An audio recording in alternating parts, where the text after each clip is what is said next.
my parents while reading dawned bright and cold, sunlight streaming through the mahogany-paneled windows of Wilson and Associates law office. I sat quietly in the corner, watching my brother Marcus strut around the room in his tailored suit, already acting like he owned everything in sight. Which, if I was being honest with myself, he probably did. "Miss Sarah Bennett?" The lawyer's voice cut through my thoughts. "Are you ready to proceed?" I nodded, gripping the arms of my leather chair. At 32, I was about to find out what my parents really thought of me, though I already had a pretty good idea. The constant comparisons to Marcus throughout our lives had made that painfully clear. Mr. Wilson adjusted his wire-rimmed glasses and began reading. "To our son Marcus, for his unfailing dedication to the family business and maintaining the Bennett legacy." He went on to list assets that made my head spin. The family estate in Vermont, our summer house in the Hamptons, controlling shares in Bennett Industries, and a portfolio worth millions. Marcus's smirk grew with each item. Then came my part. "To our daughter Sarah." Mr. Wilson paused, shuffling his papers. "We leave the painting Autumn Twilight, currently hanging in the study of our main residence." The room fell silent. Marcus didn't even try to hide his laughter. "A painting?" I managed to ask, my voice barely above a whisper. "Just a painting?" "It was your mother's favorite," Mr. Wilson offered weakly, clearly uncomfortable with the disparity. Marcus walked over and placed a hand on my shoulder, his grip just tight enough to hurt. "Don't worry, sis. I'll make sure you get a good job in the company. Maybe in the mailroom?" I shrugged off his hand and stood up. The Bennett family fortune, built over 3 generations, now belonged entirely to my brother. All I had was a single painting that my mother had bought at some small gallery years ago. I'd always thought it was pretty, a forest scene at dusk, with strange geometric shapes hidden among the trees, but it wasn't exactly a fair inheritance. "Is that all?" I asked Mr. Wilson. He nodded sympathetically. "The painting must be collected within 7 days." I left without another word, ignoring Marcus's calls behind me. The drive to my parents' house, now Marcus's house, felt surreal. The guards at the gate gave me suspicious looks, but let me through when I explained about the painting. Inside, the housekeeper Margaret met me with tears in her eyes. "Oh, Miss Sarah," she whispered, hugging me tight. "It's not right, what they did to you." I hugged her back, fighting my own tears. Margaret had been more like a mother to me than my own mother sometimes. She helped me take down the painting from the study wall, carefully wrapping it in a blanket. "Your mother used to stare at this for hours," Margaret said softly, "especially in the last few months. Sometimes she'd mutter about numbers and patterns. We thought the illness was making her confused." I looked at the painting more closely. In the fading light of the study, the geometric shapes seemed to shift and change, creating patterns I'd never noticed before. "Numbers?" Margaret nodded. She traced the shapes with her fingers, over and over. Mr. Bennett would get so angry about it. That night, in my small apartment across town, I hung the painting on my living room wall. It was beautiful in its own way. The forest scene was painted with incredible detail, each leaf and branch precisely rendered. But those geometric shapes, they didn't quite fit with the natural elements. They seemed almost deliberate, like they were trying to tell me something. I poured myself a glass of wine and sat on my couch, staring at the painting. My mother's final gift to me. Was it really just a cruel joke, a final reminder that I'd never measure up to Marcus, or was there something more? My phone buzzed. Marcus calling again. I ignored it, like I had his last 5 calls. He probably wanted to gloat more, or maybe offer me that mailroom position. Instead, I opened my laptop and started researching the painting. Autumn Twilight, by an artist named James Morrison. No major exhibitions, no auction records, barely any online presence at all. The gallery where my mother bought it had closed years ago. It was like the painting had appeared out of nowhere. A text from Marcus popped up. "Don't be bitter, sis. Come work for me. It's what Mom and Dad would have wanted." I snorted. What my parents had wanted was for me to be more like Marcus, to care about profit margins and shareholders instead of pursuing my passion for art history and restoration. I'd disappointed them by choosing my own path, and now they'd made their feelings crystal clear. But something about the painting kept drawing my attention. Those shapes, they reminded me of something I'd studied in my art restoration courses. Steganography, the practice of hiding messages in plain sight. I got up and examined the painting more closely. The geometric shapes were subtly different colors than the rest of the scene, barely noticeable, unless you were looking for it. And they seemed to form a pattern. A knock at my door made me jump. It was past midnight. Who would be visiting at this hour? Through the peephole, I saw Marcus standing there, his usually perfect hair disheveled. "Sarah," he called out. "Open up. We need to talk about the painting." I stayed silent, watching him through the peephole. He'd never shown any interest in art before. Why was he here now, in the middle of the night, asking about a supposedly worthless painting? "Sarah, please." His voice took on an edge of desperation I'd never heard before. "Mom left instructions about the painting. You need to give it back." Instructions? My heart started pounding. Maybe I wasn't crazy. Maybe there really was something hidden in those geometric shapes. "Go away, Marcus," I called through the door. "The painting is mine. It's all I got, remember?" "You don't understand," he hissed. "That painting, it's not what you think. Give it to me now, and I'll give you $5 million. $5 million? For a painting he'd laughed about just hours ago? I backed away from the door, my mind racing. Marcus was many things, but he wasn't stupid with money. If he was offering that much, the painting must be worth far more.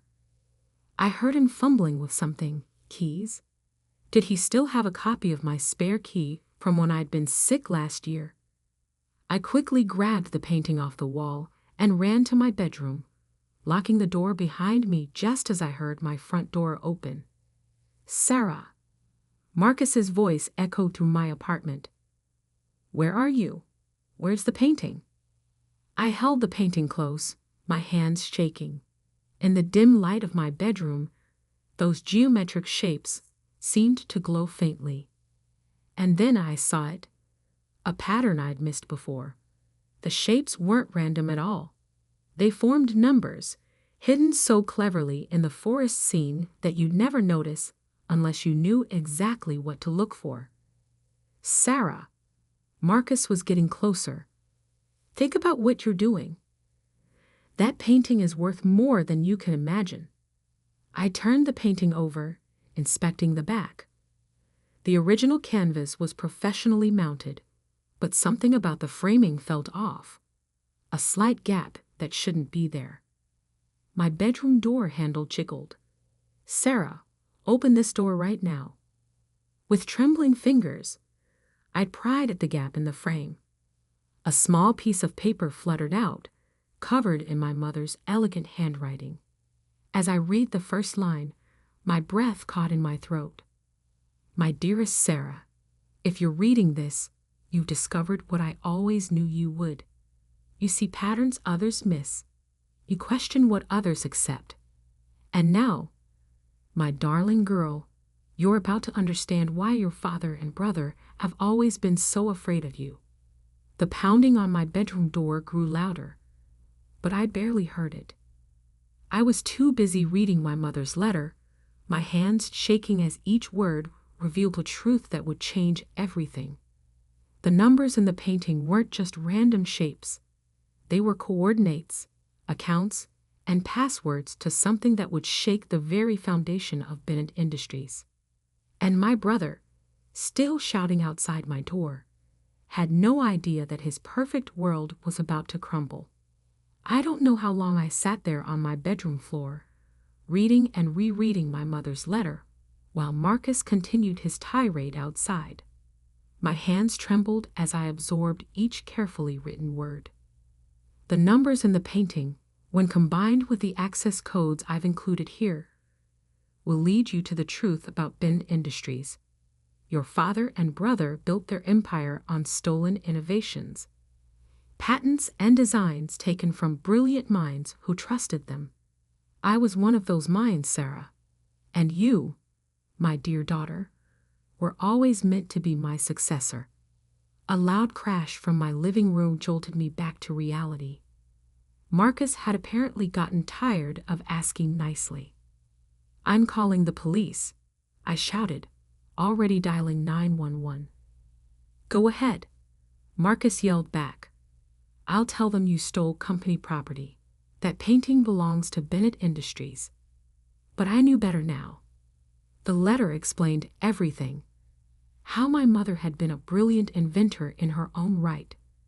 How she hidden her work in plain sight all these years. The painting wasn't just art.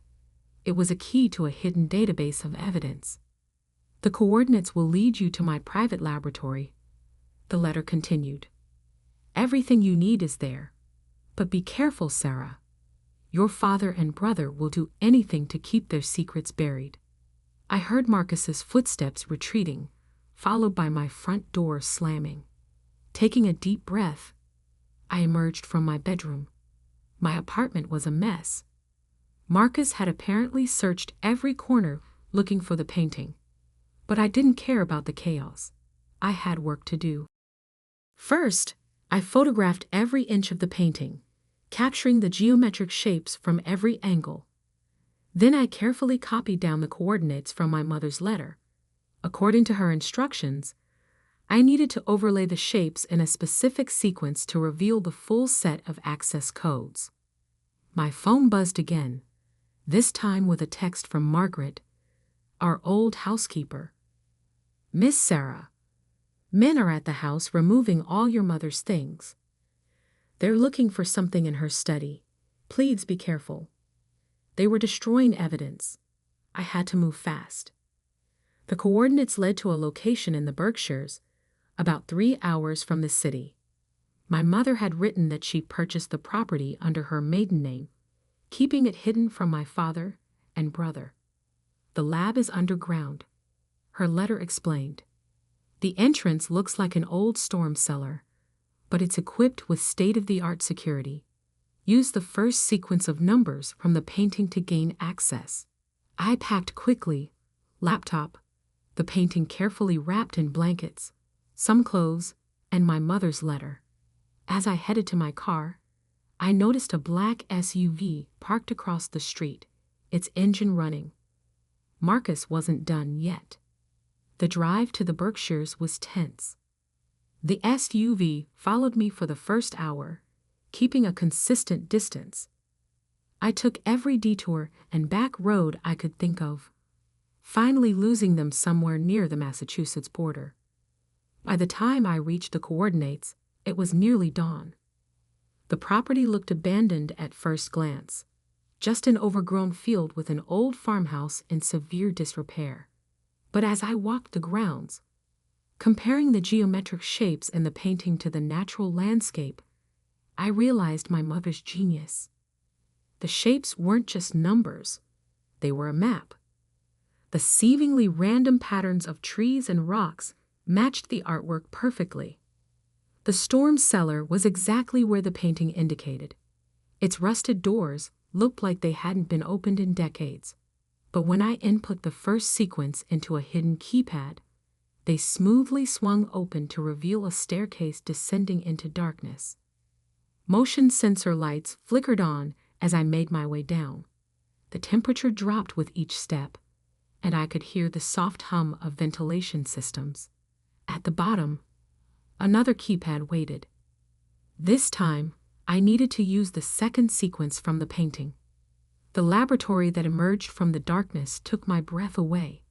It was like stepping into a different world. Pristine white walls, advanced equipment, and rows of computers humming quietly. But what caught my eye was the wall of patents and prototypes.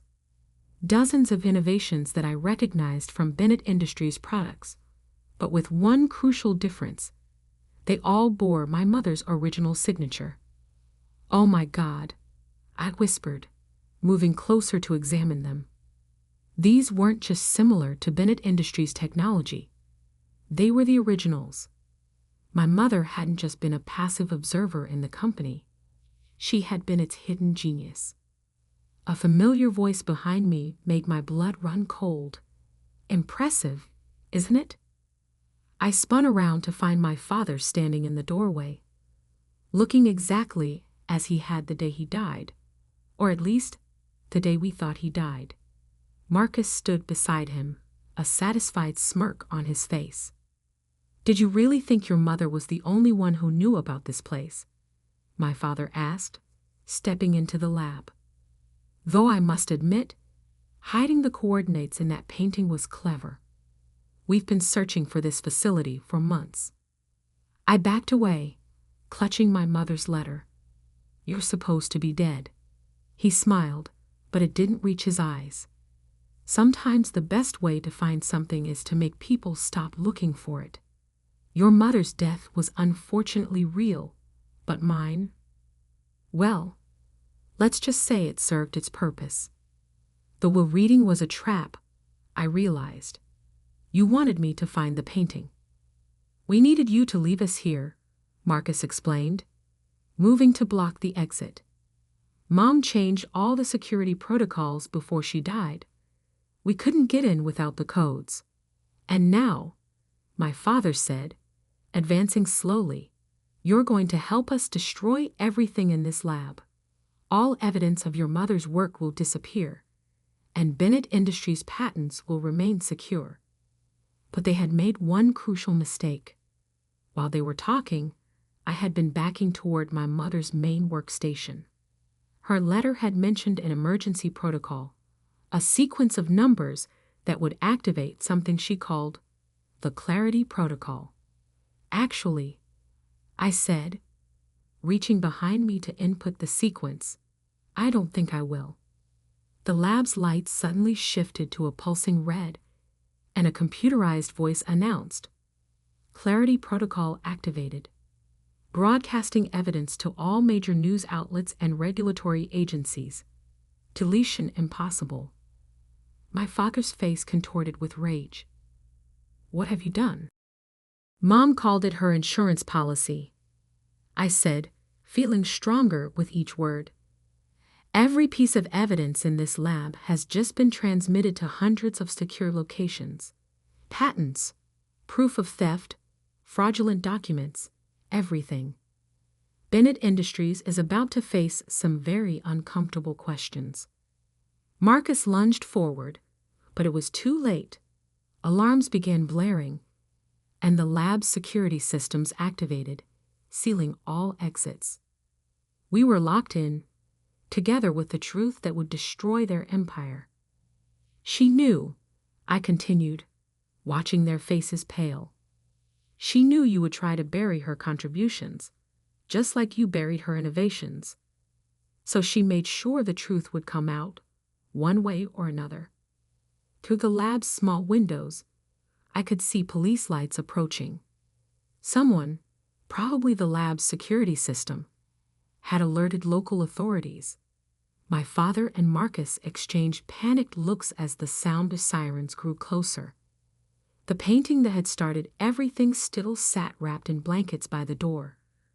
Those seemingly worthless geometric shapes had led me exactly where I needed to go. My mother's final gift wasn't just a painting, it was justice. And as I watched my father and brother realized their perfect world was crumbling. I smiled, knowing this was just the beginning. The real story of Bennett Industries was about to be told, and this time, no one would be able to hide the truth. The next 48 hours passed in a blur of police statements, news reports, and corporate chaos. I watched from my hotel room as Bennett Industries stock plummeted.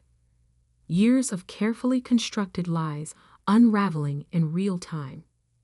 Bennett Industries CEO found alive, arrested for fraud. The headlines screamed. Corporate giant built on stolen patents. Mother's revenge. The hidden genius behind Bennett Tech. My phone hadn't stopped ringing since the story broke. Journalists, lawyers, former employees, everyone wanted to hear my side of the story. But I was only interested in one call. Margaret, our former housekeeper, who had more revelations to share. Your mother knew this day would come, she told me, her voice heady with emotion. That's why she made me promise to give you this after the truth came out. An hour later, I sat in Margaret's small living room, holding another letter from my mother. This one was different, not instructions or coordinates, but a story. Her story. My dearest Sarah, it began. Now that you know the truth about Bennett Industries, it's time you understood your own history. You were never less than your brother. You were always meant for something more. As I read, the pieces of my life slowly shifted into focus. My mother hadn't been just another victim of my father's schemes. She had been playing a long game, preparing me for this moment from the very beginning. Those art history classes I'd taken, they weren't a waste of time as my father had claimed. They had trained my eye to spot patterns, to understand hidden meanings in plain sight. My work in restoration had taught me patience, precision, and the ability to reconstruct truth from fragments. Every time your father pushed you away from the business, my mother wrote, every time he favored Marcus, he was unknowingly helping to prepare you for this moment. You learned to think differently, to see what others missed. While Marcus was learning to maintain the lies, you were learning to expose them. A knock at Margaret's door interrupted my reading. A woman in a crisp suit stood outside, holding a briefcase. Ms. Bennett, I'm Alexander Chen from the SEC. We need to discuss your mother's patents. The next few hours were a crash course in just how extensive my mother's preparations had been. She hadn't just documented the stolen patents. She had continued inventing, working in secret in her underground lab. The painting's coordinates had led not only to evidence of past theft, but to innovations that could transform the industry. Your mother filed these patents under a trust, Alexandra explained, spreading documents across Margaret's coffee table, a trust that names you as the sole beneficiary. My hands trembled as I looked at the paperwork. Dozens of patents, all legally protected, all now belonging to me. Not just the old innovations my father had stolen, but new ones, years ahead of current technology. Bennett Industries doesn't just owe you restitution for the stolen patents, Alexandra continued. They've built their entire infrastructure around your mother's technology. They can't operate without it. So what does that mean? I asked, though I was beginning to understand. It means, Ms. Bennett, that you now effectively control the company that cast you aside. While my father and Marcus sat in jail awaiting trial, I walked into Bennett Industries headquarters the next morning not as the forgotten daughter, but as its new owner. The board of directors, desperate to save the company from complete collapse, had no choice but to accept my terms. Standing in my father's former office, I found another surprise, a wall safe hidden behind the painting that had once hung there. The combination? The final sequence of numbers from my mother's painting. Inside was a personal diary detailing every innovation he had stolen, every inventor he had betrayed. But more importantly, it contained a list of names, people like my mother who had been cheated out of their rightful recognition.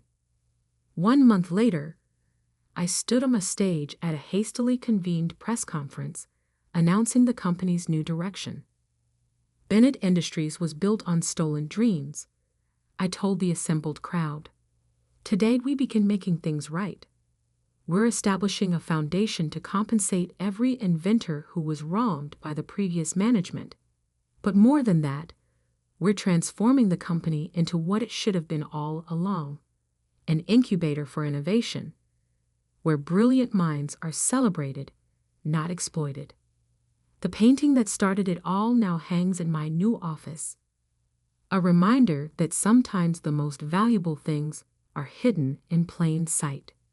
The geometric shapes that once concealed my mother's secret now represent something else, the pattern of a better future, one built on truth instead of lies. Marcus wrote to me from prison, alternating between threats and pleas for help. I sent back a single photograph. The painting, now hanging exactly where our father's portrait used to be. He would understand the message. His world of deception was over. My father maintained his silence, but it didn't matter anymore. The truth he had fought so hard to bury was now his legacy. The great John Bennett would be remembered not as a visionary businessman, but as a thief who stole his own wife's genius. Late one evening, as I was preparing to leave the office, Margaret brought me one final letter from my mother. This one had been timed to arrive exactly 1 month after the company's transformation began. My darling Sarah, it read, if you're reading this, you've done more than just expose the truth. You've begun to rebuild from the ashes of deception. I never wanted you to inherit a corrupt empire.